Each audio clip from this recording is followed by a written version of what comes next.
ইসলামে কি এটা নিষিদ্ধ এবং কেন তাহলে? কারণ আমার মত, গত 5 বছরে আমি অনেক সমকামীর সঙ্গে থেকেছি।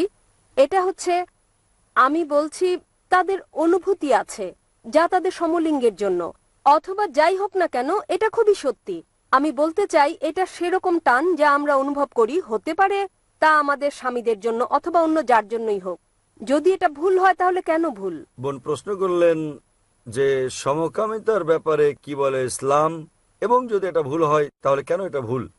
আল্লাহ কোরআনে বলেছেন সূরা ইসরা অধ্যায় নম্বর 17 আয়াত নম্বর 32, ব্যভিচারের কাছেও তোমরা যেও না, কেননা ব্যভিচার হচ্ছে সব মন্দ কাজের মন্দ সূচনা। এছাড়া আল্লাহ সূরা আরাফে বলেছেন অধ্যায় নম্বর 7 যে কোনো পুরুষকে কথা বলা যে তুমি কি তোমার লালসা চর্চা করো পুরুষের উপর নারীর চেয়ে বেশি। তার মানে সমকামিতা হচ্ছে নিষিদ্ধ ইসলামে এবং কোরআনে, কারণ সর্বশক্তিমান ঈশ্বর মানুষ সৃষ্টি করেছেন। আল্লাহ কোরআনে বলেছেন সূরা রুম অধ্যায় নম্বর 30 আয়াত নম্বর 21, তিনি ভালোবাসা সৃষ্টি করেছেন স্বামী এবং স্ত্রীর অন্তরে। সর্বশক্তিমান ঈশ্বর মানুষকে এমনভাবে তৈরি করেছেন যে তারা বিপরীত লিঙ্গকে ভালোবাসবে। সাধারণত প্রাকৃতিকভাবে কোনো পুরুষই অন্য পুরুষকে সেভাবে ভালোবাসে না। আমি ভালোবাসা নিয়ে কথা বলছি যা স্বামী স্ত্রীর মধ্যে প্রয়োজন, সে ভালোবাসা নিয়ে বলছি না যা আছে ভাই আর ভাইয়ের মধ্যে, বোন আর বোনের মধ্যে। এ ব্যাপারে প্রাথমিক একটা গবেষণা হয় যাতে বলা হয় যে সমকামিতা হচ্ছে বংশগত। প্রশ্নোত্তরের সময় কেউ কেউ আমাকে জিজ্ঞেস করেন, আপনার মতো যেমন, যদি সমকামিতা বংশগত হয় তাহলে মানুষকে কেন দোষ দেওয়া হবে?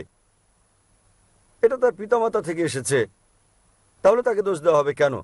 আপনার মতো বললে যদি কেউ কাউকে ভালোবাসে তাহলে পুরুষকে দোষ দেওয়া হবে কেন? আমি বলছি এটা হচ্ছে গবেষণা, এটা হচ্ছে একটা ধারণা, সত্য ঘটনা নয়। এবং পরে আমরা জানতে পারলাম যে এই ধারণাটা ছিল সম্পূর্ণ ভুল, এবং যিনি এই ধারণার প্রবক্তা ছিলেন তিনি নিজেও ছিলেন সমকামী। তাহলে সমকামিতা বংশগত নয়, এটা গড়ে ওঠে। বর্তমান বিজ্ঞান আমাদের বলে কিভাবে সমকামীরা গড়ে ওঠে, কারণ সর্বশক্তিমান ঈশ্বর যার অনুমতি দিয়েছেন, মানুষের জন্য যার অনুমতি আছে, আপনি বিয়ে করেন, নিকাহ করেন, আপনি পারেন স্ত্রী সহবাস করতে। এবং ইসলাম বলছে যখন স্ত্রী সহবাস করো, স্ত্রীর সঙ্গে সহবাস করো, সেটাও আল্লাহর ইবাদত। কারণ